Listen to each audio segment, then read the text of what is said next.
J'ai la chance de recevoir l'un des acteurs préférés des Français. Je pense que si on faisait un sondage, il serait quoi dans les top 5 peut-être, les 5 préférés. Regardez un petit peu son CV. Il y a bien sûr Les Bronzés, Le Père Noël est une ordure, Papy fait de la résistance, mais il y a aussi Pinot Simple Flic, Scout toujours, Tandem, Une époque formidable, Meilleur espoir féminin, Les choristes, Babysitting. Ouais. Qui peut en dire autant? Mesdames et messieurs, un triomphe pour monsieur Gérard Jugnot. Eh oui. Merci. J'ai oublié Monsieur Batignolles.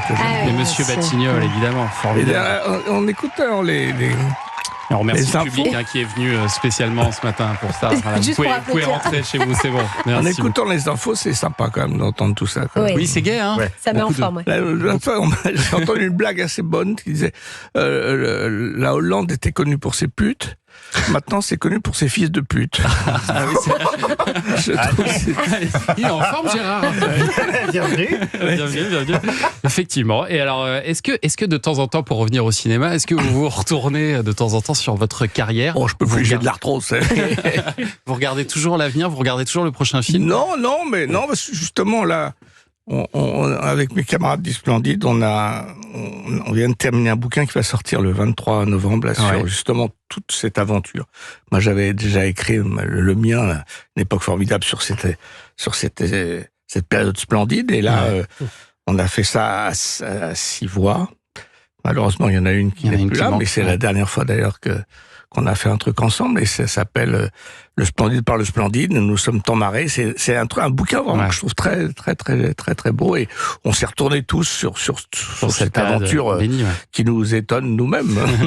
Mais bon, c'est vrai que moi je regarde plutôt vers l'avant, mais c'est important, ne serait-ce que, on en parlait là à l'instant avec M. Batignolles, c'est important quand on conduit de regarder dans le rétroviseur, ça évite beaucoup d'accidents. Et vous revoyez Pinot Simple Flic, Scout toujours et tout ça? Non, c'est rare que le soir je me dise tiens, je vais me regarder un bon film de Gérard Jugnot.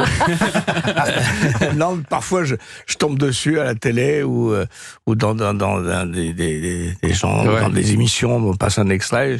Je suis assez fier des fois. Il y a de quoi être fier. Là où on est fier, mes camarades et moi, c'est que finalement, il y a beaucoup de films comme ça qui surnagent, qui sont très âgés maintenant. Continuent à être diffusés. Et qui continuent à être diffusés et à avoir du succès. Et c'est assez agréable de voir que beaucoup de films de la même époque, qui étaient encensés par nos amis de la presse, sont tombés dans les oubliettes et sont extrêmement démodés. Donc je suis... Petite revanche, enfin c'est pas une vengeance, mais une petite satisfaction. Il y a des choses qui restent au final. Quand je vois, l'autre fois ils avaient fait un hommage, pas un hommage, une rétrospective du Splendide, ils avaient ressorti des vieilles critiques. C'était assez réjouissant. C'était terrible à l'époque, c'était terrible.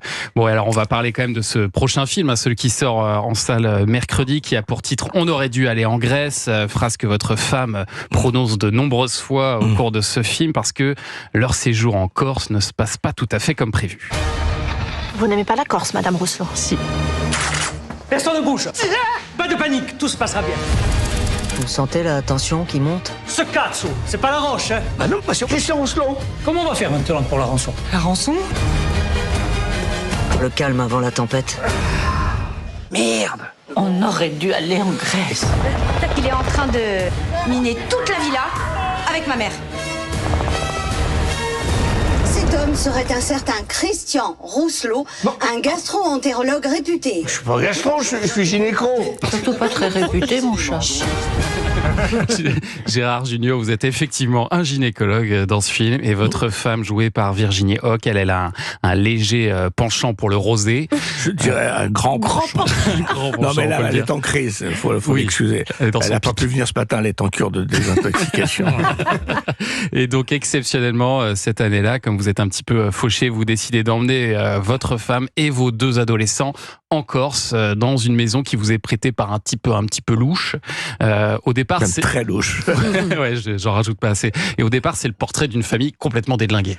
Oui, c'est ça qui me plaisait aussi dans le sujet. C'est évidemment une franche comédie avec des tas de rebondissements, comme un vaudeville, comme ça. Ouais. Mais il y a aussi cette famille décomposée qui va finalement, à la suite de tous ces événements tragiques qui vont leur arriver, va peut-être se reconstruire, revenir et les gens vont se parler, peut-être même que ça va aller mieux alors que tout était parti pour être dans le pire. Personne ne se parle dans cette famille. Vous êtes le seul d'ailleurs, Gérard Jugnot, qui a l'air un peu joyeux. Tous les autres. J'essaye. Je brasse de l'air pour essayer de dire que tout va bien alors que tout va mal et puis tout va aller de plus en plus mal. Mais ça, c'est aussi le principe des comédies, quoi. Bien sûr. Comédie, ça repose toujours sur les emmerdes, quoi. Et c'est un film écrit par des Corses, avec des Corses, dans les rôles secondaires. Il y a aussi une vache qu'on tue au début, qui est une vache numérique, aussi pour les véganes. Qui n'est pas une vraie vache. Elle n'a pas été vraiment tuée. Aucun Corse non plus n'a été maltraité. Non. Mais alors, par contre, il y a pas mal de clichés sur les Corses. Vous jouez aussi un peu de ça. Il y a un côté un peu la vérité si je mens en Corse, quoi. Oui, mais ça, c'est là où on voit que les Corses ont beaucoup d'autodérision parce que ils s'amusent beaucoup avec tous ces clichés, tous ces stéréotypes qui sont parfois pas faux d'ailleurs, mais ils le savent, quoi. Et c'est assez drôle. Moi, je raconte toujours cette histoire là.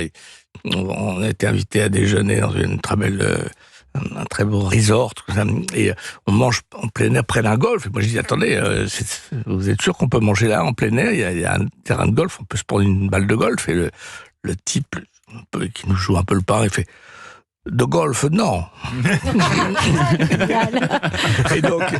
et il joue beaucoup là-dessus. Puis il y a les 3 mamas corses assises sur un banc qui commentent le film au fur et à mesure. Non, c'est juste simplement triste que, comme c'est un film qui a été fait dans des conditions un petit peu comme ça, rock'n'roll, il doit y avoir une salle juste à Paris et un peu en banlieue, mais les Corses vont pas être contents parce qu'il y a quand même il y a au moins 60 000 Corses qui vivent à Paris, donc j'espère qu'ils vont pas faire de problème.